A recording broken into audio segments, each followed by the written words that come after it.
Hello friends, welcome to exam join YouTube channel. आज हम करेंगे कांग्रेस अधिवेशन। कांग्रेस अधिवेशन ये काफ़ी ज़्यादा इम्पोर्टेंट टॉपिक है और एनटीपीसी के हर एग्ज़ाम में हर शिफ्ट में एक या दो क्वेश्चन इससे बने ही बने थे।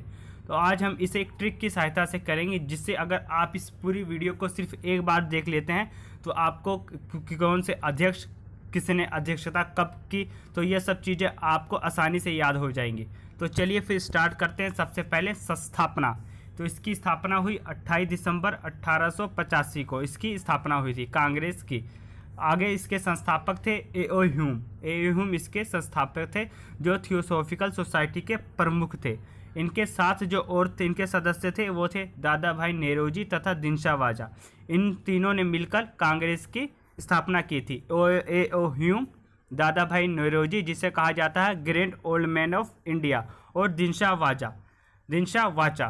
और शासनकाल किसका था? शासनकाल था लॉर्ड डफरिन का 1884 से लेकर 1888 तक।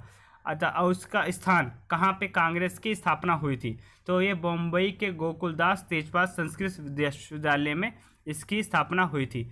पहले अध्यक्ष जो हुए वो हुए थे विमेश चंद्र बनर्जी, जो 1885 में कांग्रेस का पहला अधिवेशन हुआ था, तो वो इसके पहले अध्यक्ष थे, विमेश चंद्र बनर्जी। आगे हम देखते हैं कि कांग्रेस अधिवेशन कहाँ कहाँ पे कितना कितना हुआ। तो कलकत्ता में सबसे ज़्यादा कांग्रेस अधिवेशन हुआ था। उसके बाद आप देख सकते हैं बम्बई, मद्रास। तो यहाँ के कुछ इंपॉर्टेंट कांग्रेस अधिवेशन है। लाहौर में 4 कांग्रेस अधिवेशन हुए, लखनऊ में 3 कांग्रेस अधिवेशन हुए, और टोटल स्पेशल कांग्रेस अधिवेशन भी हुए थे, जो विषय कहा जाता है विशेष सत्र। तो विशेष सत्र भी बुलाना पड़ा था, जिसमें था दिल्ली, एक दिल्ली में था 1923 का, मुंबई में 2 हुए थे विशेष सत्र, और एक कलकत्ता में हुआ था 1920 का स्पेशल, जो मीटिंग्स बुलाई जाती हैं विशेष सत्र। तो ये विशेष सत्र हुए थे। आगे हम देखते हैं सबसे ज़्यादा कहाँ कहाँ पे हुए। तो आप देख सकते हैं कुल अधिवेशन जो हुए थे 1885 से लेकर कब 1950 तक, तो कुल अधिवेशन थे 57। उसके बाद कोलकाता में 10 अधिवेशन हुए, बम्बई में 6 अधिवेशन, मद्रास में 7 अधिवेशन, कराची में 2 अधिवेशन हुए थे, लाहौर में 4 अधिवेशन, दिल्ली में 4 अधिवेशन, लखनऊ में 3, और इलाहाबाद में भी 3 अधिवेशन हुए थे। अब हम आगे देखेंगे किसकी अध्यक्षता किसने की और कौन कौन से हमारे इम्पोर्टेंट हैं, और इसको हम एक ट्रिक की सहायता से करेंगे, जिससे आपको बहुत आसानी से याद हो जाएगी। तो चलिए फिर देखते हैं कांग्रेस अधिवेशन। सबसे पहले 1885। तो 4 अधिवेशन लगातार हुए, 1885, 86, 87, 88। तो इसको देखिए ट्रिक की सहायता से कैसे हम करेंगे। सबसे पहले ये तो मैंने आपको बता ही दिया, 1885, 86, 87, 88। तो ये 4 जगह पे हुए, बम्बई, कलकत्ता, मद्रास, इलाहाबाद। तो आपने याद कैसे रखना है?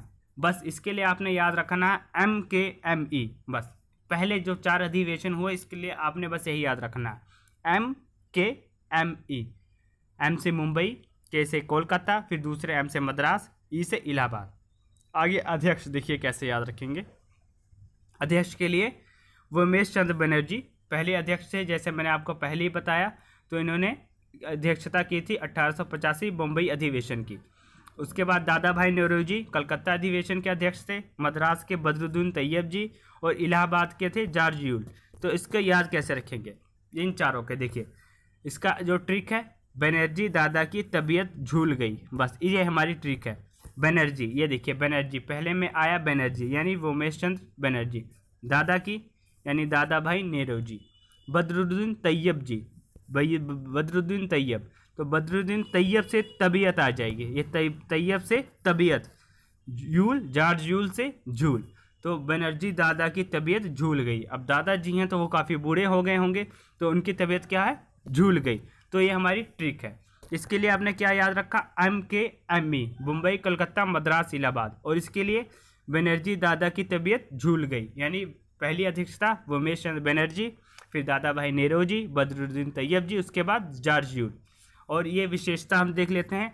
तो पहले जो अध्यक्ष थे विमेश चंद्र बनर्जी, तो इनकी अध्यक्षता में 72 प्रतिनिधियों ने भाग लिया था।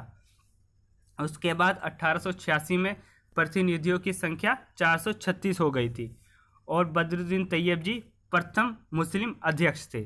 जॉर्ज यूल ये थे प्रथम अंग्रेज अध्यक्ष थे।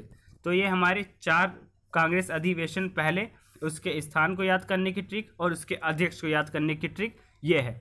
ये काफ़ी ज़्यादा इंपॉर्टेंट है, आपको देखते जाइए, बस ऐसे मिनटों में चीज़ें याद हो जाएंगी। बस आपको इस वीडियो को पूरी लास्ट तक देखिएगा। जो इंपॉर्टेंट कांग्रेस अधिवेशन है जिसमें कुछ विशेषता है, एग्जाम में सिर्फ वही पूछी जाती है, इंपॉर्टेंट, और ये नहीं पूछी जाती कि हाँ कौन से सन में किसी ने अध्यक्षता की थी। इतना मतलब डिटेल में सारे के सारे 57 आपसे नहीं पूछे जाएंगे। एग्जाम में जिन्होंने एनटीपीसी का एग्ज़ाम दिया है उनको पता है कि एग्ज़ाम में कैसे क्वेश्चन बनते हैं। अब जो पहली बार कोई गवर्नमेंट एग्ज़ाम देंगे तो उनके लिए काफ़ी ज़्यादा इंपॉर्टेंट है इन चीज़ों को देखना। तो आप देख सकते हैं 1889 का यानी 1889 का कांग्रेस अधिवेशन, यह था 5वां कांग्रेस अधिवेशन। सर विलियम ने इसकी अध्यक्षता की थी मुंबई में। इसमें प्रतिनिधियों की संख्या 1879 हो गई थी, 1879 हो गई थी। आगे कांग्रेस का 12वां अधिवेशन 1896 का, 1896 का, ये इंपॉर्टेंट है, इसको कैसे याद रखेंगे। तो आप देख सकते हैं इसकी अध्यक्षता रहमतुल्लाह सियानी ने की थी और इनकी अध्यक्षता में पहली बार वंदे मातरम गाया गया था। तो एग्जाम में ऐसे ही क्वेश्चन बनता है कि पहली बार वंदे मातरम किसकी अध्यक्षता में गाया गया था, यानी उसके अध्यक्ष कौन थे। तो वह थे रहमतुल्लाह सियानी। हुआ कहाँ पर था? कलकत्ता में। तो इसको याद करने की ट्रिक आप देख सकते हैं, कैसे हम इसको याद करेंगे। देखिए रहमतुल्लाह सियानी और वंदे मातरम, तो आप देखिए इसको कैसे याद करेंगे। जो सियाने बंदे होते हैं, सियाने रहमतुल्लाह सियानी से जो सियाने बंदे, ये देखिए सियाने बंदे होते हैं वो अपने किसी काम को कल के लिए नहीं टालते। कल के लिए यानी कलकत्ता, देखिए ऐसे लिंक करेंगे। जो सियाने बंदे होते हैं वो अपने किसी काम को लिए कल के लिए नहीं टालते। तो बस यही हमारी ट्रिक हो जाएगी। रहमतुल्लाह सियानी अध्यक्ष थे, सियाने बंदे यानी वंदे मातरम गाया गया, और ये अपना किसी काम को कल के लिए यानी कलकत्ता तो नहीं टालते। तो ये हमारी है ट्रिक। बस इतनी ट्रिक आपने याद रखनी है। जिसकी अध्यक्षता की थी रहमतुल्लाह सियानी ने। हुआ कब था? 12वां अधिवेशन 1896 में। आगे देख सकते हैं अब 1906 का कलकत्ता अधिवेशन, दादा भाई नौरोजी ने इसकी अध्यक्षता की थी। इसमें पहली बार स्वराज शब्द का प्रयोग किया गया था। स्वराज शब्द का सबसे पहली बार प्रयोग दादा भाई नौरोजी के ही अध्यक्षता में किया गया था। तो एग्जाम में डायरेक्ट ऐसा क्वेश्चन बनता है कि स्वराज शब्द का प्रयोग किसकी अध्यक्षता में सबसे पहली बार किया गया या किस अधिवेशन में किया गया। तो आएगा कलकत्ता अधिवेशन में। तो इसकी ट्रिक आप देखिए कैसे करेंगे। आप हैं, आपके एक दादा हैं और आपके एक भाई हैं। बस आपने इस चीज़ को याद रखना है। आपके दादा और भाई ने आपको कहा कि कल तुम्हें स्वराज से सुबह या सवेरे जल्दी उठना है। बस ये इसकी ट्रिक है। आपके दादा और आपके भाई ने क्या कहा कि कल से तुम्हें सवेरे से स्वराज होगा, जल्दी उठना है सुबह। तो इससे हमारा ये ट्रिक याद हो जाएगी। अब इसको ऐसे भी याद कर सकते हैं, सन को भी हम इंक्लूड कर लेते हैं, कोई वो बात नहीं है। जैसे 1906 लिखा हुआ है तो इसको देखिए आप ऐसे कर सकते हैं। आपके दादा और भाई ने कहा कल सवेरे यानी कल से कलकत्ता, सवेरे कितने बजे? 6 बजे। 6 बजे उठना है आपको। कल सुबह कितने बजे उठना है? 6 बजे। तो ये हो जाएगा 1906 का कलकत्ता अधिवेशन दादा भाई नौरोजी ने किया था, जिसमें पहली बार सवेरे यानी स्वराज शब्द का प्रयोग किया गया था। तो इसको ऐसे याद रखना है। आगे 1907 का सूरत अधिवेशन, तो इसकी अध्यक्षता की थी रास बिहारी घोष ने, जिसमें हुआ क्या था? कांग्रेस का प्रथम विभाजन हुआ था। कांग्रेस का प्रथम विभाजन सूरत अधिवेशन में हुआ था, जिसकी अध्यक्षता रास बिहारी घोष ने की थी। तो इसको याद कैसे करेंगे? तो इसको याद करने की ट्रिक आप देख सकते हैं। जब कांग्रेस का विभाजन हुआ तो इसमें हुआ यही होगा, कांग्रेस का विभाजन क्यों हुआ?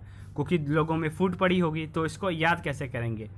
इस अध्यक्षता में किसी को एक दूसरे की सूरत रास नहीं आई, एक दूसरे का चेहरा देखने के लिए भी ये क्या थे? राजी नहीं थे। सूरत, एक दूसरे का सूरत देखने के लिए भी ये रास नहीं आई, यानी एक दूसरे का सूरत तक नहीं देखना चाहते थे इस अधिवेशन में 1907 में। ये हमारी एक ट्रिक है। ये एक्चुअली में ऐसा कुछ है नहीं कि हाँ ऐसा हुआ था, ये बस हम ट्रिक के लिए ऐसे इन चीज़ों को याद करेंगे कि एक दूसरे का सूरत देखने के लिए भी ये रास नहीं थे। ऐसे इतनी भी ये चीज़, ये मीटिंग या ये अधिवेशन इतनी भी रास नहीं आई कि एक दूसरे का ये सूरत देख सकें।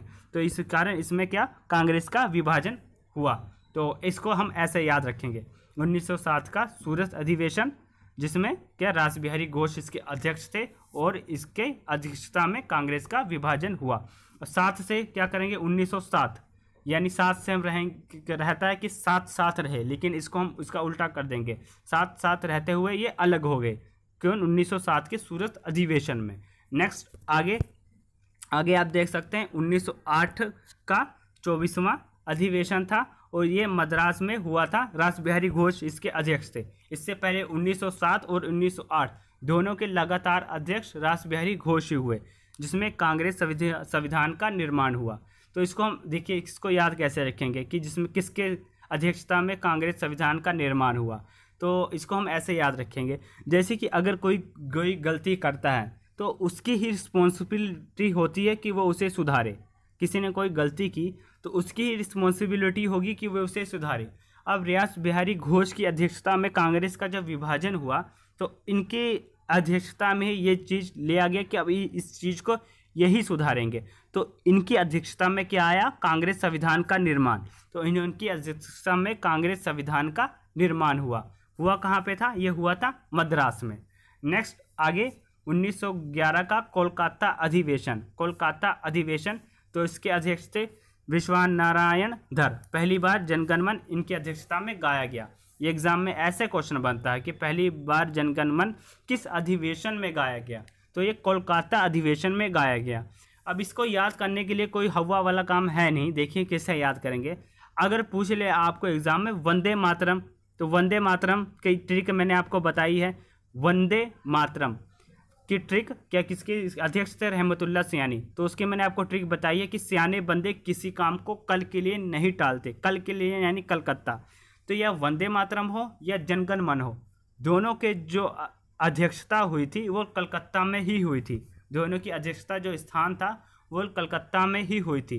उसके थे रहमतुल्लाह सियानी। वो तो ट्रिक की सहायता से मैंने आपको बता ही दिया। उसको कैसे याद करेंगे, तो ये देखिए नारायण, या ये वाला जो यण है, ये यणा वाला, ये जनगण मन में भी है। ये देखिए जनगण मन में भी ये वाला णा है। तो हम इसको ऐसे याद रखेंगे, कोलकाता अधिवेशन को, इस वाले यण से। नेक्स्ट आगे 1916 का लखनऊ अधिवेशन, जिसमें मुस्लिम लीग के साथ समझौता हुआ कांग्रेस का। तो इसको देखिए कैसे याद रखेंगे। लखनऊ अधिवेशन में तो अंबिका चरण मजमूदार, अंबिका तो अंबे माँ से ये थे। तो इन्होंने क्या किया, अंबे माँ के चरणों में लोग गिर के एक दूसरे से मिल गए। सभी कांग्रेस वाले भी और मुस्लिम लीग से भी लोग मिल गए। जो कांग्रेस का सूरत अधिवेशन में जो अलग हुए थे वो लखनऊ अधिवेशन में आके मिल गए थे। नेक्स्ट आगे 1917 का कोलकाता अधिवेशन, श्रीमती एनी बेसेंट प्रथम महिला अध्यक्ष थी। श्रीमती एनी बेसेंट प्रथम महिला अध्यक्ष थी कलकत्ता में जिसकी अध्यक्षता हुई थी। तो इसको याद करने की ट्रिक आप इसे देख सकते हैं। आने वाला कल किसका है, आने वाला कल है महिलाओं का, जो मेल्स का के साथ कंधा से कंधा मिलाकर चलें। तो आने वाला कल जो है महिलाओं का है कि वो मर्दों के साथ कंधा से कंधा मिला के चलें। तो कल से क्या हो जाएगा, कोलकाता। तो प्रथम महिला अध्यक्ष कौन थी, श्रीमती एनी बेसेंट। इसको आपने ऐसे याद रखना है, जो कि 33वां कांग्रेस अधिवेशन था 1917 का। नेक्स्ट आगे 1918 का स्पेशल सत्र बुलाया गया था मुंबई में स्पेशल सत्र बुलाया गया था, जिसके अध्यक्ष थे हसन इमाम। इसमें कांग्रेस का दूसरा विभाजन हुआ था। नेक्स्ट आगे 1919 का 35वां अधिवेशन। तो इसको देखिए कैसे याद रखेंगे, जिसकी अध्यक्षता की थी मोतीलाल नेहरू ने अमृतसर में। इसको याद करने की ट्रिक आप देख सकते हैं। अमृतसर में एक नहर है जिसमें क्या है, मोती है, बस ये याद रखना है। वैसे एक्चुअल में भी देखते हैं हरविंदर साहिब, तो वह एक नहर के बीच में ही बना हुआ है। तो इसको हम ऐसे याद रखेंगे, अमृतसर में एक नहर है नेहरू, जिसमें क्या है, मोती है। तो अमृतसर में है, यानी अध्यक्षता मोतीलाल नेहरू ने की थी। और कहाँ पे स्थान है, वो है अमृतसर में। नेक्स्ट आगे आप इसको ऐसे भी आ सकते हैं। देखिए अमृतसर में 1919 में क्या हुआ था, जलियांवाला बाग कांड हुआ था, अमृतसर में हुआ था। तो ये याद रह जाएगा कि 1919 का ही था कौन सा अधिवेशन, 35वां अधिवेशन 1919 का अमृतसर में हुआ था, जिसकी अध्यक्षता मोतीलाल नेहरू ने की थी। आगे 1920 भी स्पेशल था, इस विशेष सत्र था जो कोलकाता में हुआ था। तो लाला लाजपत राय इसके क्या थे, अध्यक्ष थे।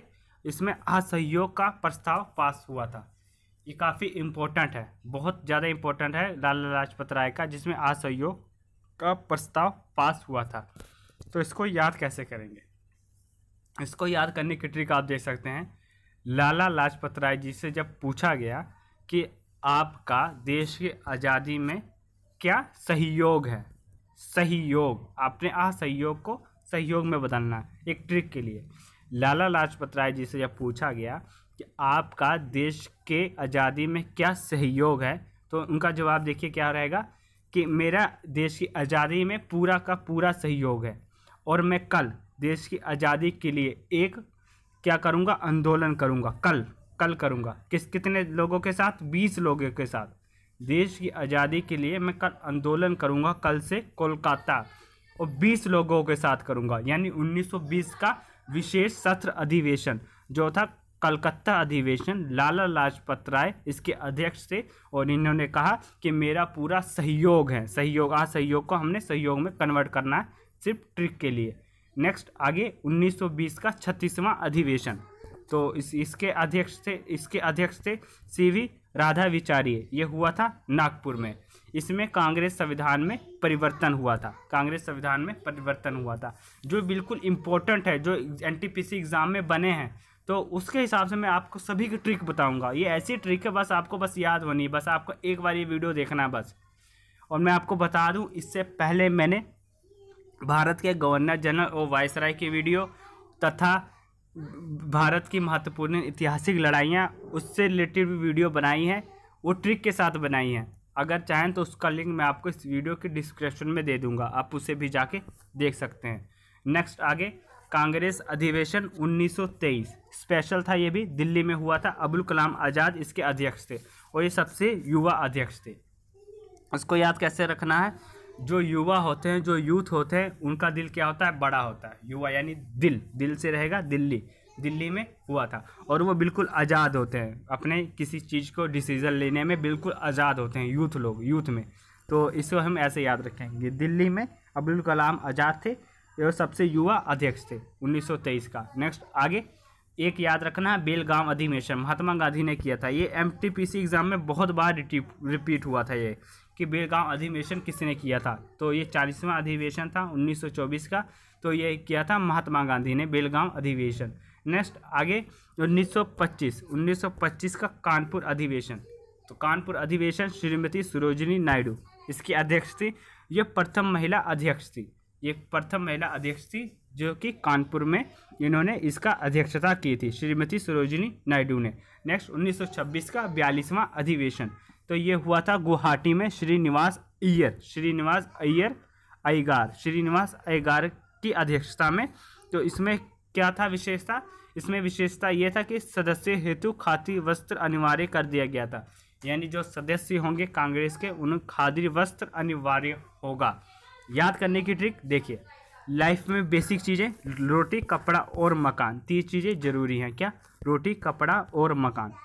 तो इसको हम ऐसे याद रखेंगे, श्रीनिवास, निवास से क्या हो जाएगा, श्रीनिवास, निवास से होगा जहाँ पे हम रहते हैं, जैसे कपड़ा, रोटी कपड़ा और मकान, तो मकान में हो जाएगा निवास। निवास के लिए कहाँ भी आप रह सकते हैं, बढ़िया मकान में भी रह सकते हैं, कहीं भी रह सकते हैं। और इसको हम निवास को किसके साथ कनेक्ट करेंगे, गुवाहाटी के साथ। हाटी यानी हट माने झोपड़ी, तो निवास क्या है निवास है झोपड़ी, तो हट के साथ निवास है झोपड़ी, तो इसका ऐसे लिंक करेंगे। और क्या क्या जरूरी है, रोटी कपड़ा और मकान। मकान तो हमारा हो ही गया, निवास हट यानी झोपड़ी में घर है। और क्या जरूरी है, कपड़ा, तो कपड़ा तो मैंने आपको बता ही दिया, सदस्य हेतु वस्त्र अनिवार्य कर दिया गया था। तो उसको हम ऐसे याद रखेंगे। 1926 का गुवाहाटी अधिवेशन जो हुआ था, श्रीनिवास अय्यर की अध्यक्षता में हुआ था, जिसमें सदस्य हेतु खादी वस्त्र अनिवार्य कर दिया गया था। नेक्स्ट आगे कांग्रेस अधिवेशन 1927 का मद्रास में हुआ, एम.ए. अंसारी इसके अध्यक्ष थे, जिसमें पूर्ण स्वाधीनता की मांग की गई थी, पूर्ण स्वाधीनता की मांग। तो अंसारी को हम कहेंगे सारी का मतलब सभी, सारी। तो इसी सारी से क्या हो जाएगा कि हमें सारी की सारी हुकूमत चाहिए, पूर्ण स्वाधीनता, सारी की सारी हमें हुकूमत चाहिए अंग्रेज़ों से। तो इससे हो जाएगा मद्रास अधिवेशन, जिसकी अध्यक्षता की थी M.A. अंसारी ने। इससे हमारी ये ट्रिक याद हो जाएगी। जब भी एग्ज़ाम में पूछे स्वाधीनता की मांग, स्वाधीनता मतलब सारी की सारी आज़ादी हमें चाहिए, हुकूमत हमारे हाथ में चाहिए। तो उसके अध्यक्ष थे M.A. अंसारी। नेक्स्ट आगे हुआ था 1929 का लाहौर अधिवेशन। यह था 45वां अधिवेशन। जवाहरलाल नेहरू इसके अध्यक्ष थे। इसमें पूर्ण स्वराज की मांग की गई। तो पूर्ण स्वराज की मांग किसकी अध्यक्षता में की गई? जवाहरलाल नेहरू की अध्यक्षता में। और पहली बार स्वराज शब्द का प्रयोग किसकी अध्यक्षता में किया गया था? वो था दादा भाई नेहरू की अध्यक्षता में। तो पूर्ण स्वराज की मांग की गई। इसको कैसे याद रखेंगे? जवाहरलाल नेहरू ये थे पहले प्रधानमंत्री थे। इन्होंने फिर 16 सालों तक राज किया, यानी ये 16 सालों तक प्रधानमंत्री बने रहे थे भारत के। लगभग ये इतने सालों तक ही प्रधानमंत्री थे। तो इसको हम ऐसे याद रखेंगे, 16 सालों तक किसने राज किया? तो वो थे जवाहरलाल नेहरू। तो राज से स्वराज। और ये इसका क्या हो जाएगा? हुआ कहाँ पे था? ये हुआ था लाहौर में। नेक्स्ट आगे 1931 का कराची अधिवेशन। ये इसकी अध्यक्षता की थी वल्लभ भाई पटेल ने। इसमें मौलिक अधिकारों की मांग की गई थी। वल्लभ भाई पटेल इसके थे अध्यक्ष। और नेक्स्ट आगे 1937 का फैजपुर अधिवेशन। जवाहरलाल नेहरू इसके थे अध्यक्ष। और गांव में आयोजित प्रथम अधिवेशन था। गांव में आयोजित प्रथम अधिवेशन था जवाहरलाल नेहरू के द्वारा। गांव में आयोजित प्रथम अधिवेशन था जवाहरलाल नेहरू के द्वारा, फैजपुर अधिवेशन। ये एग्जाम में इससे क्वेश्चन बना है। नेक्स्ट आगे 1940 का रामगढ़ अधिवेशन। इसके अध्यक्ष थे अबुल कलाम आज़ाद। नेक्स्ट 1946 का मेरठ अधिवेशन। तो ये कैसे पूछा जाता है कि आज़ादी के समय कांग्रेस के अध्यक्ष कौन थे? तो वो थे जेपी कृपलानी अध्यक्ष थे आज़ादी के समय अध्यक्ष जेपी कृपलानी थे। ये एग्ज़ाम में क्वेश्चन हज़ारों बार बना हुआ है कि कांग्रेस के अध्यक्ष कौन थे आज़ादी के समय? जेपी कृपलानी, आपने इसे याद रखना है। तो ये देख सकते हैं कृपा से भी आप देख सकते हैं कि एक रब की कृपा से हमारा देश आज़ाद हो गया था। रब की कृपा, क्या क्रांतिकारी की इतनी वो रही, इन सब चीज़ों के कारण क्या हुआ? हमारा देश आज़ाद हो गया। इसी ट्रिक के लिए ही ये चीज़ें हैं। तो जब देश आज़ाद हुआ, एक किसी की कृपा ही रही होगी, या कि किस तरह देशवासियों ने या और अन्य लोगों ने देश की आज़ादी के लिए कुर्बानियाँ दी। तो ये सब चीज़ें से हम चीज़ों को लिंक करेंगे। तो कृपा से हो जाएगा कि देश आज़ाद हुआ, तो आज़ादी के समय अध्यक्ष थे जेपी कृपलानी। नेक्स्ट 1947 में स्पेशल अधिवेशन हुआ था दिल्ली का। तो उसके अध्यक्ष थे डॉक्टर राजेंद्र प्रसाद, जो भारत के पहले राष्ट्रपति हुए। तो आज़ादी के समय अधिवेशन जो हुआ था, तो उसके अध्यक्ष थे डॉक्टर राजेंद्र प्रसाद। नेक्स्ट आखिरी का जो हुआ था 57वां अधिवेशन 1950 में, ये आखिरी अधिवेशन था। तो इसके अध्यक्ष पूछे जा सकते हैं आखिरी अधिवेशन, तो वो थे पुरुषोत्तम दास टंडन। आखिरी अधिवेशन के अध्यक्ष थे, जो कि हुआ था नासिक में। तो ये थी हमारी इम्पोर्टेंट वीडियो कांग्रेस अधिवेशन से रिलेटेड। आपको ये वीडियो कैसी लगी? इसे लाइक, शेयर और सब्सक्राइब जरूर करें। आपके लिए मोस्ट इम्पोर्टेंट मैं आपके लिए वीडियो लेके आता हूँ, तब भी आप इस चैनल को लाइक, शेयर और सब्सक्राइब नहीं करते। इसलिए आपसे एक रिक्वेस्ट है कि अगर आपको ये वीडियो अच्छी लगे, इसे लाइक, शेयर और सब्सक्राइब जरूर करें। थैंक्स।